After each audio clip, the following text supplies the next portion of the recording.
বিসমিল্লাহির রহমানির রহিম। আমি নুসরাত জাহান, উপজেলা নির্বাচন অফিসার, লাকসাম, কুমিল্লা। সুপ্রিয় লাকসামবাসী, আসসালামু আলাইকুম।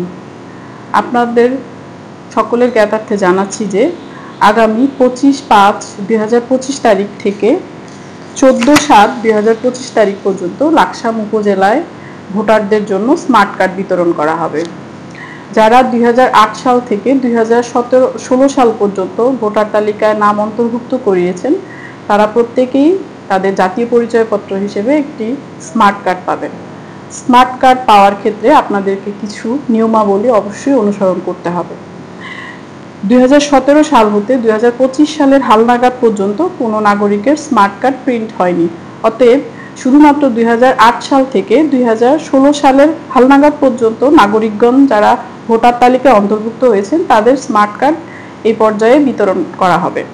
পূর্বের ল্যামিনেটেড কার্ড বা ফটোকপি নিয়ে এসে 10 আঙ্গুলের ছাপ, চোখের আইরিশ এবং স্বাক্ষর দিয়ে স্মার্ট কার্ড সংগ্রহ করতে হবে। মৃত, প্রবাসী, অনুপস্থিত নাগরিকদের স্মার্ট কার্ড কোনোভাবেই পরিবারের সদস্য বা অন্য কেউ নিতে পারবেন না। প্রবাসী, অনুপস্থিত নাগরিকদের স্মার্ট কার্ড পরবর্তীতে উপজেলা নির্বাচন অফিস, লাকসাম, কুমিল্লা থেকে সংগ্রহ করতে হবে। স্মার্ট কার্ড গ্রহণে সরকার নির্ধারিত কোনো ফি নেই। অতএব সকল প্রকার আর্থিক লেনদেন থেকে বিরত থাকবে। ধন্যবাদ সবাইকে।